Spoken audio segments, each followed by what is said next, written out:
اب ایک دلچسپ دعا ایسی ہے جو بندے نہیں کر رہے بلکہ فرشتے کرتے ہیں. فرمایا الذین یحملون العرش ومن حولہ یسبحون بحمدہ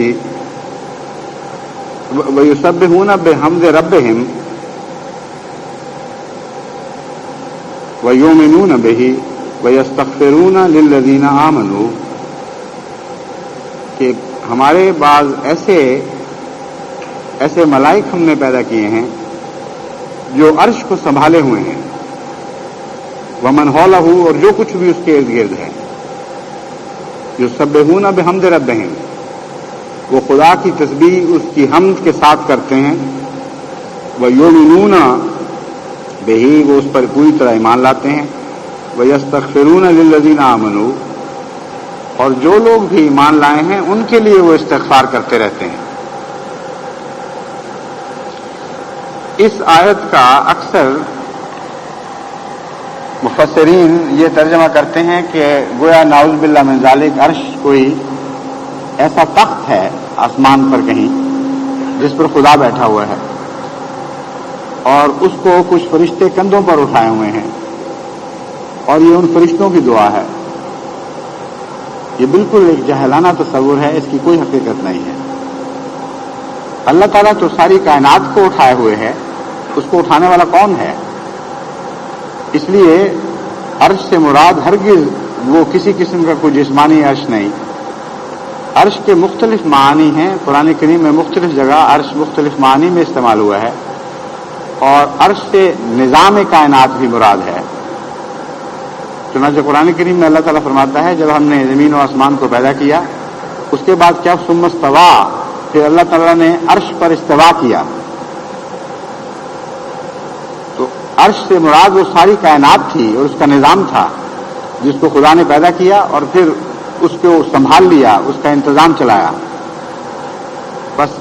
وہ طاقتیں جو نظام کائنات کو چلانے والی طاقتیں ہیں،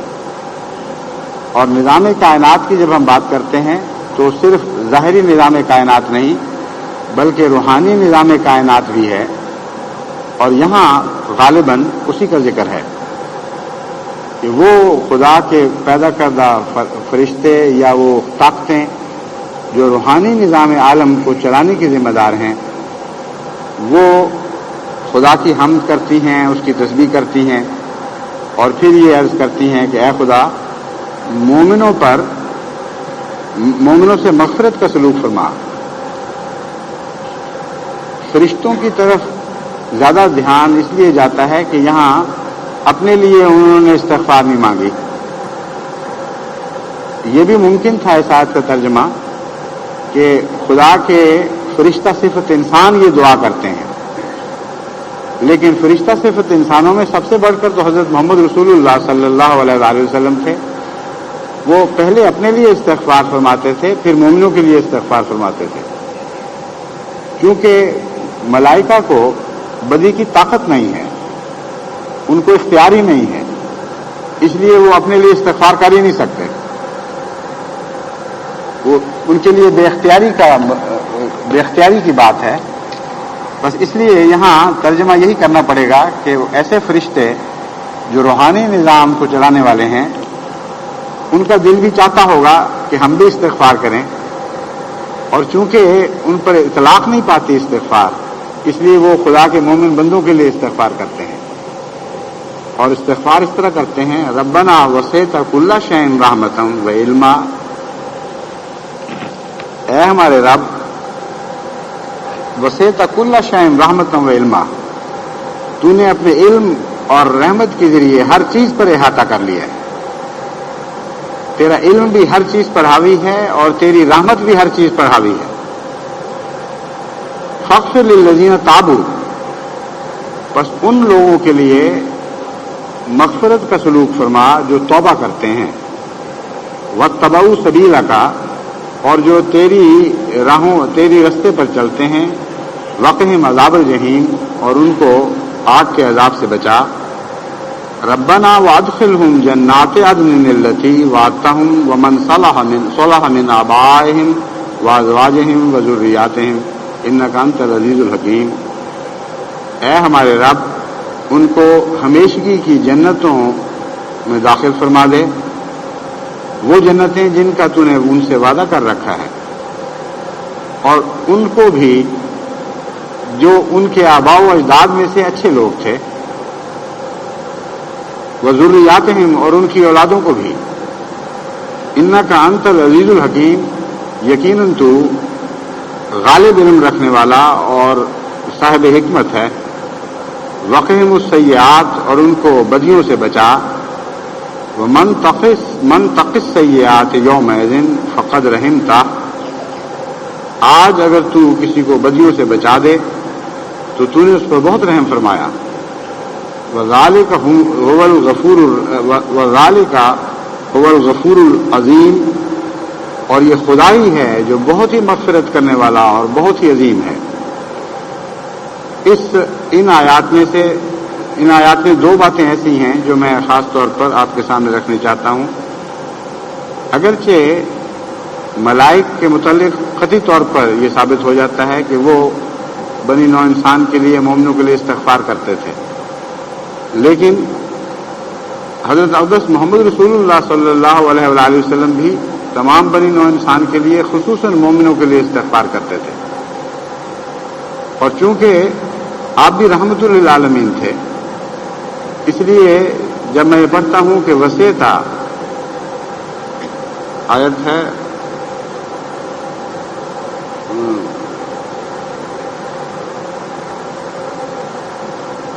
ربنا وسعت کل شیء رحمتا و علما، اے ہمارے رب تو ہر چیز پر اپنی رحمت کے ذریعے عام ہو گیا ہے۔ تو وہ پہلا نبی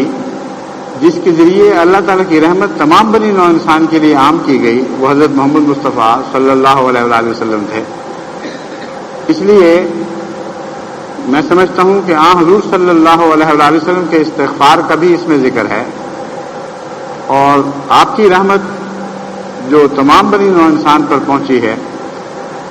وہ آپ کی دعاؤں کے ذریعے زیادہ پہنچی ہے، کیونکہ براہ راست آپ کا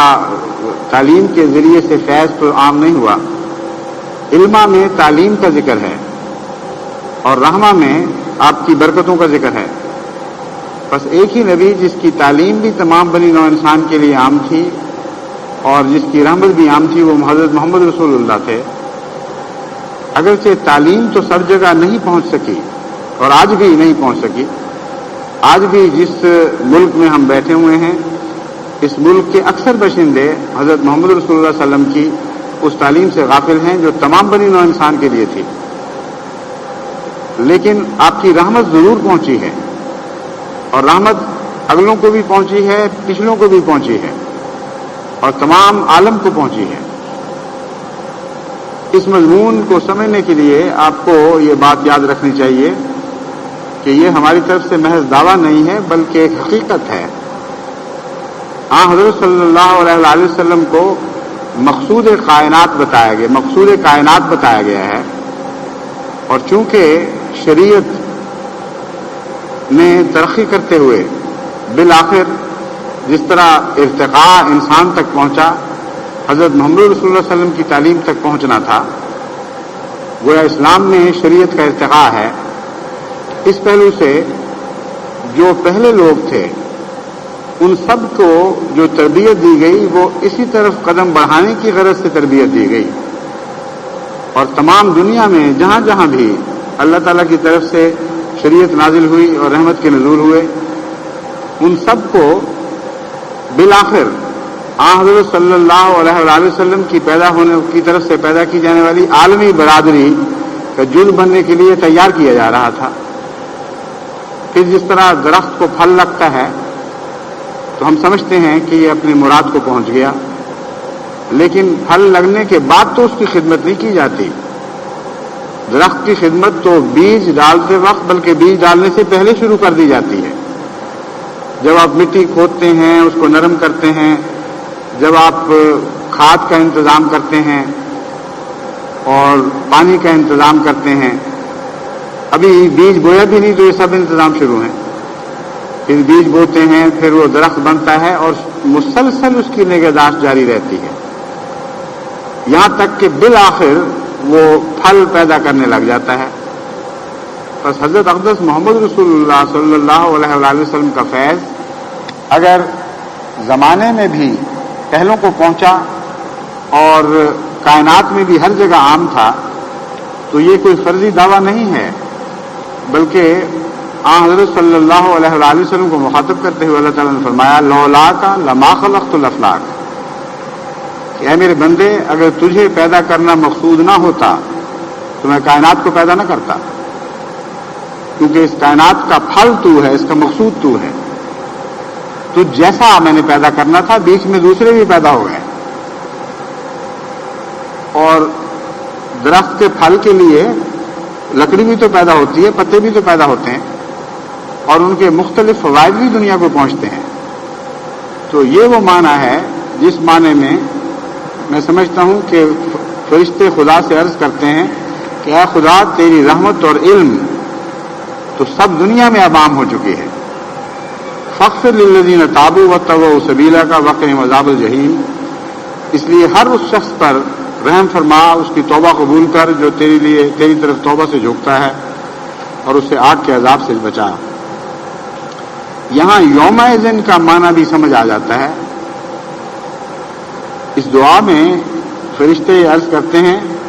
وقہم السیئات ومن تقی السیئات یوم اذن فقد رحمتہ، یہاں یوم سے مراد زمانہ ہے۔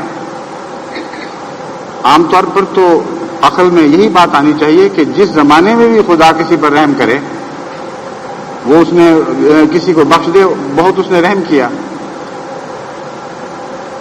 یوم دن سے کیا مراد ہے؟ فرشتے یوں کو کہتے ہیں آج جس کو تو بخش دے وہ مراد کو پہنچ گیا۔ مراد یہ ہے کہ جو زمانہ محمد مصطفیٰ صلی اللہ علیہ وآلہ وسلم میں بخشا جائے اس کی کیا ہی شان ہے۔ یہ وہ زمانہ ہے جو خدا سے رحمت طلب کرنے والا اور خدا کی طرف توبہ کے ساتھ رجوع کرنے کا زمانہ ہے۔ دوسرے اس آیت کے ذریعے ہمیں رحمتا یعنی تو نے رحم کیا کہ ایک ایسی تشریح معلوم ہوئی جو اس سے پہلے معلوم نہیں تھی۔ ہم دعا کرتے ہوئے یہ کہتے ہیں ربنا فاغفر لنا واعف عنا واغفر لنا وارحمنا، قرآن کریم کی دعا ہے جو ہمیں سکھائی گئی، واعف عنا ہم سے درگزر فرما، واغفر لنا اور ہمیں بخش دے، وارحمنا اور ہم پر رحم فرما۔ عام طور پر دعا کرنے والا یہ سمجھتا ہے کہ رحم سے مراد یہ ہے کہ ہماری حالت ظاہر ہے، جس طرح فقیر کہتا ہے کہ بھوکے ہیں ننگے ہیں کچھ ڈال دے کچھ دے دے رحم فرما، لیکن رحم کا معنی یہاں اس سے بہت زیادہ گہرا ہے۔ چنانچہ ملائکۃ اللہ نے آخر پر جا کر اس مضمون کو کھولا اپنی دعا کے دوران۔ وہ عرض کرتے ہیں وَمَن تَقِ السَّيِّئَاتِ يَوْمَئِذٍ فَقَدْ رَحِمْتَهُ، کہ اس زمانے میں یعنی شریعت محمدیہ کے زمانے میں جس کو تو بدیوں سے بچا دے اس پر تو رحم فرماتا ہے۔ یعنی تیرے رحم کا مطلب ہے کسی کو بدیوں سے بچانا، اور خصوصاً زمانہ نبوی میں جو شخص بدیوں سے بچا رہے، کیونکہ سب سے بڑی آزمائشیں بدیوں کے لیے زمانہ نبوی میں مقدر تھیں، وہی ہے جس کے متعلق ہم کہہ سکتے ہیں کہ تو نے اس پر رحم فرمایا۔ اب دوبارہ اس دعا کو پڑھیں تو اس کا زیادہ واضح مضمون سمجھ میں آ جاتا ہے۔ ہم کہتے ہیں ہم سے عفو کا سلوک فرما، جو غلطیاں ہم کر جاتے ہیں ان سے صرف نظر فرما لے، گویا تو نے دیکھا ہی نہیں۔ واغفر لنا، جو گناہ کر بیٹھے ہیں ان سے بخش دے، کس لیے؟ تاکہ ہم اور گناہ کرتے چلے جائیں؟ نہیں، وارحمنا، اور ہم پر رحم فرما ان معنوں میں کہ ہمیں بدیوں سے بچا لے، آئندہ بدیاں کریں ہی نہ۔ بس یہ مضمون واضح ہوا ملائکہ کی اس دعا سے۔ اور جیسا کہ میں نے بیان کیا تھا یوم اذن اس لیے کہا گیا ہے کہ حضرت صلی اللہ علیہ وآلہ وسلم نے خود پیشگوئی فرمائی ہے کہ جیسی بدیوں کی آزمائش میری امت میں آنے والی ہے ویسی کبھی کائنات میں ایسی نہیں آئی۔ فرمایا کہ میرے زمانے میں دجال نے پیدا ہونا ہے، اور فرمایا کہ دجال سے تمام انبیاء اپنی اپنی امتوں کو ڈراتے آئے ہیں کہ خبردار ایک ایسا زمانہ آنے والا ہے جب دجال ظاہر ہوگا، اور کبھی ایسی بدیاں انسان کے سامنے امتحان بن کر نہیں اٹھ کھڑی ہوں گی جیسے اس زمانے میں کھڑی ہوں گی، اور اکثر انسانوں کو مغلوب کر لیں گی۔ بدیاں پیدا کرنے والے کا نقشہ بھی ایک بہت بڑے دیو ہیکل وجود کے طور پر پیش کیا گیا ہے، جو مذہب سے کلیت اناری اور دنیا میں بے انتہا ترقی یافتہ ہے۔ اور جہاں تک بدیوں کی تفاصیل کا تعلق ہے، وہ احادیث میں بھی اور قرآن کریم میں بھی مختلف جگہ پر ان کا ذکر ملتا ہے کہ آئندہ ایسے ایسے دن آنے والے ہیں، اور یہ وہ دن ہیں جن میں سے ہم گزر رہے ہیں۔ بس یوم دن کا سب سے زیادہ تعلق اس زمانے سے ہے۔ آپ دیکھیں کہ اس دور میں مغرب سے جیسی بدیوں کے سیلاب نکلے ہیں اور دنیا کو ڈبوتے چلے گئے ہیں، ویسے اس سے پہلے کسی زمانے میں کوئی اس کی نظیر نہیں ملتی۔ جس ملک میں آپ بیٹھے ہیں، یہ بین ہی اس نقشے کی تصویر ہے جو حضرت محمد رسول اللہ صلی اللہ علیہ وسلم نے دجال کی اداؤں کے متعلق کھینچا تھا۔ 1400 سال پہلے آپ نے فرمایا کہ اس کی داہنی آنکھ نہیں ہوگی، یعنی روحانیت سے اور تقوی سے اور اللہ کی محبت سے واری ہوگا، لیکن بائیں آنکھ بہت بڑی اور بہت روشن اور اتنی بصیرت والی ہوگی کہ وہ پاتال تک نظر ڈالے گی، زمین کے راز دیکھ لیا کرے گی۔ بس آج تک دنیا میں کوئی طاقت امریکہ سے بڑھ کر سائنس پر عبور حاصل کرنے والی پیدا نہیں ہوئی۔ بدیاں بھی سب دنیا میں یہیں سے نکل کر پھیل رہی ہیں، اور دنیاوی ترقیات کے لحاظ سے بھی یہی ملک ہے جو سب سے آگے ہے۔ بس جب یہ دعا آپ پڑھیں تو سوچیں کہ یہاں یوم دن سے کون مراد ہے؟ حضرت محمد رسول اللہ صلی اللہ علیہ وسلم کی امت کا وہ دور جس میں بدیاں پھیلنی مقدر تھی، آپ آئے تھے رحمت اور علم پھیلانے کے لیے، مگر اسی امت میں ایک ایسا دور بھی آنا تھا جبکہ ہر طرف سیئات میں پھیل جانا تھا۔ تو کیسی اچھی دعا ہمارے لیے کی گئی ہے۔ ابھی ہم پیدا بھی نہیں ہوئے تھے کہ عرش پر خدا کے فرشتے اس زمانے کو یاد کر کے ہمارے لیے دعائیں کرتے تھے کہ اے خدا، اس دور میں دعاؤں کی مدد کے بغیر وہ بچ نہیں سکیں گے، بہت بڑی ذمہ داریاں ان پر ہوں گی اور کمزور لوگ ہوں گے، ان کے مقابل پر اتنی بڑی طاقتیں ظاہر ہوں گی کہ تو خود فرماتا ہے کہ ایسی طاقتیں کبھی دنیا میں جاری نہیں کی گئیں۔ اس لیے ہم یہ عرض کرتے ہیں، رحم کا سلوک فرما، ان کو بدیوں سے بچانا۔ بس یہاں جو ماں باپ اپنے بچوں کے متعلق، اپنی بچیوں کے متعلق فکر مند رہتے ہیں اور مجھ سے پوچھتے ہیں کہ بتائیں کیا نسخہ استعمال کریں، وہاں اور نسخوں کے سے پہلے سب سے بڑا نسخہ میں دعا کا بتاتا ہوں، اور دعا کس رنگ میں کرنی چاہیے یہ آپ کو قرآن کریم کی اس آیت نے بتا دیا۔ اللہ تعالیٰ کے فرشتے، وہ فرشتے جن پر جن کے ذریعے نظام روحانی جاری ہے، جن کے کندھوں پر روحانی نظام چلانے کا بوجھ ہے، ان کی دعا بہت ہی معنی خیز دعا ہے، گہری نظر رکھتے ہوئے انہوں نے دعا کی ہے۔ بس ہمیں بھی اس دعا میں شامل ہو جانا چاہیے، اور جس طرح کہ میں نے اس کی تفصیل بتائی ہے، اس کا پس منظر سکھایا ہے، ان معنوں میں یہ دعا اپنے لیے اور اپنی اولاد کے لیے کیا کریں۔